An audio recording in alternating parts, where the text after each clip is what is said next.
बाबा गोरखनाथ कैसे प्रकट हुए, इसकी कहानी भारतीय संतों की सिद्धियों को दिखाती है। बहुत समय पहले की बात है। बाबा मत्स्येंद्र नाथ भ्रमण पर निकले थे। उन्हें बाबा मच्छिंद्र नाथ के नाम से भी जाना जाता है। पूर्व काल के बड़े ही प्रसिद्ध एवं दिव्य योगी हैं ये। बाबा मच्छिंद्र नाथ ने ही नाथ संप्रदाय की स्थापना की थी। भ्रमण करते हुए बाबा गोदावरी नदी के किनारे बसे चंद्रगिरी नगर में जा पहुंचे। उस नगर में चलते हुए वह एक घर के सामने रुक गए। उस घर के द्वार खुले हुए थे।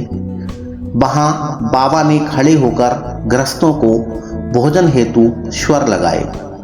तभी अंदर से एक महिला निकलकर बाहर आई और बाबा को देखते ही उन्हें प्रणाम किया और भोजन लाने अंदर चली गई। जब महिला भोजन लेकर आई तब उसके मुख पर प्रसन्नता नहीं थी।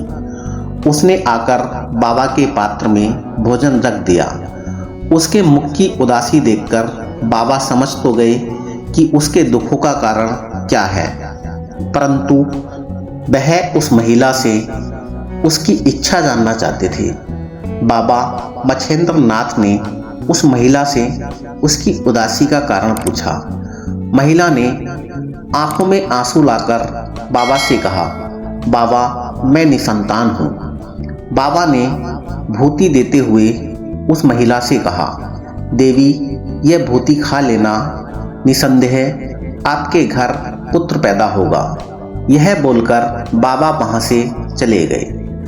अब महिला विचार में पड़ गई कि उसे यह भभूति खानी चाहिए या नहीं खानी चाहिए। एक तो लोक लाज की बात थी, दूसरा आसपास की महिलाओं ने भी उसे भभूति ना खाने की सलाह दी थी।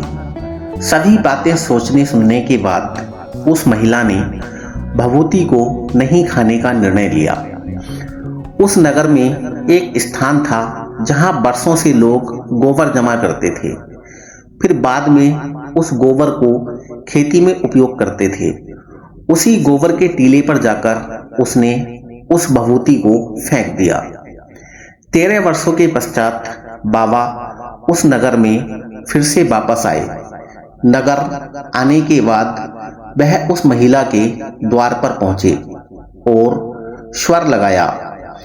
जब महिला द्वार पर बाहर निकली तो बाबा ने उसे उसकी संतान के बारे में पूछा।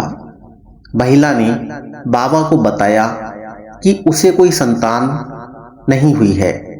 बाबा ने उस महिला से सच बताने को कहा, क्योंकि वह भभूति अभिमंत्रित थी। ऐसा हो ही नहीं सकता कि उसे संतान की उत्पत्ति ना हुई हो। घबराई हुई उस महिला ने धीरे धीरे बाबा को पूरी सच्चाई बता दी। बाबा ने महिला से कहा, ठीक है, तुम मुझे उस गोबर के टीले के पास ले चलो। क्या वहां अभी भी गोबर का टीला है? महिला ने उत्तर देते हुए कहा, हाँ बाबा, सालों से वहां हम लोग गोबर जमा करते हैं। महिला बाबा को गोबर के टीले के पास ले गई। वहां पहुंचकर बाबा ने जोर से स्वर लगाया, अलख निरंजन।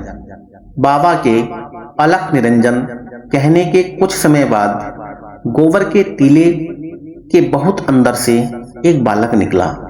महिला और गांव वाले गोबर के अंदर से निकलने वाले इस बालक को देखकर आश्चर्यचकित रह गए। वह बालक लगभग 12 वर्ष का था। जब बाबा उस बालक को लेकर जाने लगे तब महिला ने बाबा से माफी मांगी और उस बालक को उसे देने को कहा। बाबा ने महिला को मना करते हुए कहा कि अब वह इस बालक के प्रति अधिकार नहीं रखती है। अब बालक का पालन पोषण, शिक्षा दीक्षा स्वयं बाबा करेंगे। 12 वर्षों तक गोबर में रक्षित रहने के कारण इस बालक का नाम गोरक्ष पड़ा। ये बालक बड़े होकर बाबा गोरक्षनाथ एवं बाबा गोरखनाथ के नाम से प्रसिद्ध हुए। दोस्तों, इसी प्रकार की और कहानियां जानने के लिए हमारे चैनल को सब्सक्राइब कर लीजिएगा।